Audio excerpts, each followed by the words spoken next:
நம்ம ஹிந்து பாரம்பரியத்தில் அமாவாசை ஒரு சிறப்பான நாள். அந்த அமாவாசை சிறப்பான நாளாக இருந்தாலும் அந்த அமாவாசையில் எதை செய்யலாம் எதை செய்யக்கூடாதுங்கிறத ஜோதிட ரீதியாக ஐயா விளக்கம் கொடுக்குமாறு கேட்டுக்கொள்கிறேன். அகர முதல் எழுத்தெல்லாம் ஆதிபகவன் முதற்றே உலகு கற்றதனால் பயனன்கொள் வாளறிவன் நற்றால் தொடாரடின் மலர்மிசை ஏகினான் மானடி சென்றார் நிலைமைசை நீடு வாழ்வார். ஒரு அருமையான கேள்வி. அமாவாசையை பற்றி கேட்குறாங்க. அமாவாசை அப்படின்னு சொல்கிற பொழுது அந்த இடத்துல பூரணமாக பிரகாச கிரகமான சூரியன் சந்திரன் பிரகாச கிரகத்திலிருந்து மூலமாக தான் பஞ்சபூத கிரகங்கள் தன்னுடைய ஒளியை வாங்கி பிரதிபலிக்கின்றன்னு படிக்கிறோம். இந்த பிரகாச கிரகங்களான சூரியனும் சந்திரனும் பலமிழந்த நிலையில் இருக்கிறதுனால அந்த அமாவாசையை ஒரு சாரார்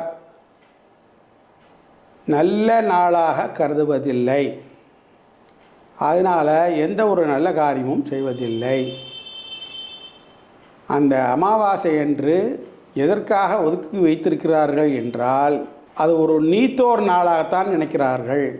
அது மட்டுமின்றி இது தன்னுடைய வாழ்க்கை பயன்படாத வகையில் இருக்கிறதுனால சூரியன் சந்திரன் கெட்டு போனதுனால அடுத்தவர்களை தாக்குதற்காகவும் வம்பு வழக்கு இத்தியாதிகளில் ஈடுபடுவதற்கும் கோர்ட் நடவடிக்கைகளில் ஈடுபடுவதற்கும் மந்திர தந்திரங்களை ஜபிப்பதற்காகவும் தான் ஏற்பட்டது. அதுவும் சில துர்மந்திர சக்திகளை பிரயோகப்படுத்துவதற்காகவும் பயன்படுத்தப்பட்டது. பௌர்ணமியில் நல்ல மந்திர தந்திரங்கள், அமாவாசையில் துர்தேவதையில் பசியம் பண்ணி மந்திர தந்திரங்கள் படுத்துக்காக தான் அமாவாசையை எடுத்துக்கொண்டார்கள். அதனால் வேறு எந்த ஒரு நற்காரியத்தையும் அமாவாசை அன்று செய்தல் இல்லை. ஆனால் தமிழ்நாட்டில் அநேகமாக அமாவாசையை ஒரு நிறைஞ்ச நாள் என்று தானே பெருமை சூட்டி கொண்டு குடிபுகுதல் மற்ற காரியங்கள்லாம் செய்கிறார்கள். இது சில இடங்களில் ஏற்றுக்கொள்வதில்லை. வடநாட்டாரும் அமாவாசையில் எதுவும் செய்வதில்லை. அதற்கு மாறாக அவர்கள் செய்வது பிரதமையில் தான் செய்கிறார்கள். ஏன் பிரதமையில் செய்கிறார்கள்? இங்கு ஏன் பிரதமையை நிராகரிக்கிறார்கள் என்றால் திதியில் முதல் திதி என்பதனால் நாட்டில் பிரதம மந்திரிக்குத்தான் முதல் மரியாதை என்பது போல 15 திதிகளில் முதல் திதியாக வர பிரதமை திதிக்கு தான் முக்கியத்துவம் கொடுக்கிறார்கள். அதனால் பிரட்டிமா அப்படின்னு சொல்கிறவரோட பிரதம திதியில் எந்த ஒரு நற்காரியங்களும் செய்யலாம்.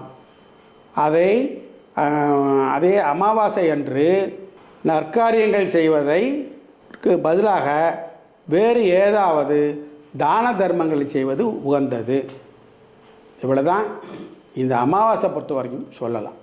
அன்றைக்கு ஒரு சாரார் முக்கியமாக ஒரு சாரார் நீத்தோர் தினமாக கொண்டாடப்படுகிறது.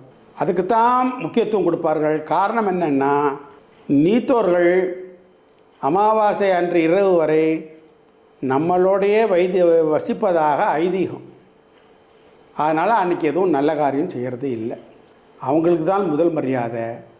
அதனால் தான் திருவள்ளுவரும் சொன்னது, தென்புலத்தார் தெய்வம் விருந்து ஒக்கல் தான் என்றாங்க ஐம்பலத்தார் ஆற்றும் தொழில்னார் திருவள்ளுவர். அதனால தான் அதை தனியாக ஒதுக்கி வச்சுருக்காங்க.